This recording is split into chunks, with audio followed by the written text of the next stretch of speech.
The year is 507 AD. Near Poitiers, two armies clash at Vouillé, Visigoths versus Franks. Shields splinter, swords flash, and in the chaos, Clovis, leader of the Franks, seeks out King Alaric II of the Visigoths. They meet in a brutal duel. Clovis strikes Alaric down, breaking the Visigoth line. The Franks surge forward, victory assured. This moment is a turning point. The Visigoths are pushed out of most of Gaul. The Franks become the new masters. Clovis unites the Frankish tribes, carving out a vast kingdom from the Rhine to the Pyrenees. This is not yet France, but the seed is planted. The Regnum Francorum is born. Nation building in this era is raw and violent, shaped by warlords and the sword. Loyalty is to the leader who can protect and lead, not to an abstract nation. Clovis's triumph lays the foundation for the Merovingian dynasty, the first royal house of this emerging kingdom. The echoes of Vouillé will shape Western Europe for centuries. The Franks' rise marks the end of Visigothic power in Gaul. Clovis's ambition and violence forge a new order from the ruins of Rome. The idea of France is still distant, but the journey has begun. The battlefield at Vouillé is where the story of France truly starts. The blood spilled here is the price of a kingdom's birth.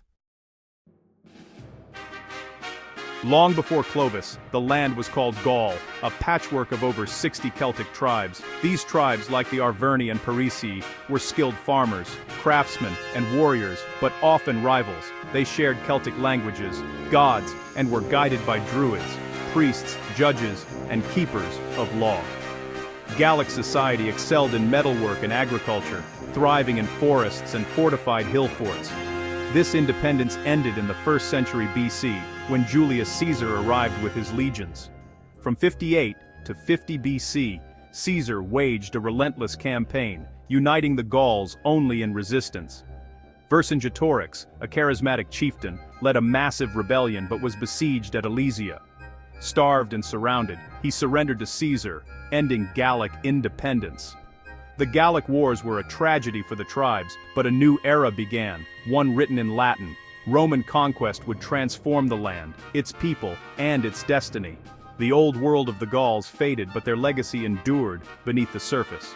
Gaul was now part of Rome, and the story of France moved into a new chapter. The land's identity would be reshaped by empire, but its spirit would persist. The seeds of France lay deep in this ancient soil. Roman rule brought profound change to Gaul. The Romans built roads connecting every corner and founded cities like Lutetia and Lugdunum. Roman towns replaced hill forts, becoming centers of trade, law, and culture. Latin replaced Celtic languages. Roman gods merged with local deities. Gallic nobles became Roman citizens, adopting new customs and education. The Pax Romana brought stability, prosperity, and booming agriculture. Gaul became a vital province, exporting grain, wine, and oil across the empire.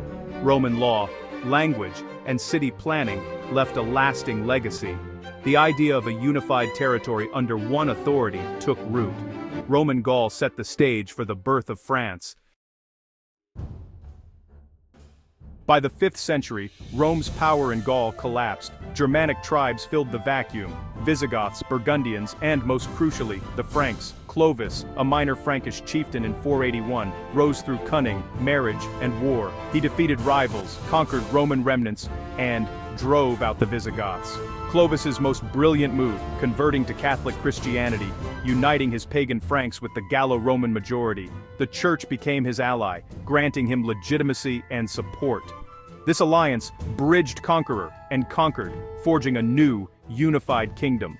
The partnership between crown and church would define France for centuries. Clovis's reign marked the true beginning of the French monarchy. The Merovingians faded, replaced by the Carolingians, most famously, Charlemagne. Charlemagne expanded the Frankish realm, conquering lands across Europe. He dreamed of reviving Rome's glory, sparking the Carolingian Renaissance. Scholars flocked to his court. Learning and culture flourished. In 800, Pope Leo III crowned him emperor in Rome, linking his rule to ancient Rome and the Church. Charlemagne's empire was vast but fragile, held together by his will. After his death, civil war split the empire in the Treaty of Verdun, 843. West Francia, ruled by Charles the Bald, became the heart of modern France. The Treaty of Verdun is seen as the birth certificate of France and Germany. The map of France began to take shape. The Danes de Malen de Bal. to mine of darts and the John of Biden to ban, or mine and then.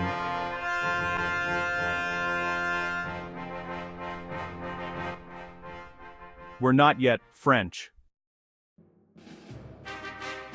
After Verdun, France was a patchwork of feudal domains. The king's power was weak. Great lords like the Duke of Normandy ruled their lands as near sovereigns. Society was feudal. King at the top, lords below, knights beneath them, and peasants at the base. Most people's world was their village. Loyalty was local, not national. Language divided the land: northern, southern, Breton, and German dialects. Latin was the language of the church and law, further separating rulers from the ruled. The Capetian dynasty, from 987, began to slowly centralize power. Through marriage, intrigue, and war, they expanded royal authority from Paris outward. It was a slow, centuries-long process to unify the kingdom. Piece by piece, the king's power grew, building the foundations of the French state. The idea of France was fragile, but it was taking form. The struggle for unity would define the medieval kingdom. France was becoming more than a collection of fiefdoms. From 1337 to 1453, France fought England in the 100 Years' War. English victories at Crécy and Agincourt devastated France. The kingdom nearly collapsed. In its darkest hour, Joan of Arc, a teenage peasant, claimed divine guidance and led the French to victory at Orléans. Her courage inspired a nation, and she saw Charles VII crowned at Reims. Joan became a martyr, symbolizing French resistance and unity. The war dragged on, but France rallied, pushing the English out by 1453. The conflict forged a new sense of shared identity among the French. People began to see themselves as French, not just Burgundians or Gascons. The monarchy's legitimacy was reaffirmed, and the idea of a French nation took root. The 100 Years' War was brutal, but it united France. The kingdom emerged stronger with a clearer sense of itself. The dream of a unified France was now within reach. Over the next centuries, French kings like Louis XIV centralized power, ruling as absolute monarchs. But by the late 1700s, crisis loomed: debt, inequality, and new ideas about rights and government. In 1789, the French Revolution erupted, toppling the old order. The storming of the Bastille and the Declaration of the Rights of Man redefined France. The people became citizens, not subjects. Sovereignty shifted from king to nation. The tricolor flag and La Marseillaise symbolized this new identity. Old provinces were replaced by départements to erase regional loyalties. The revolution was violent and chaotic, but its changes were irreversible. The monarchy fell, and France became a nation of citizens. The revolution completed the long process of nation-building.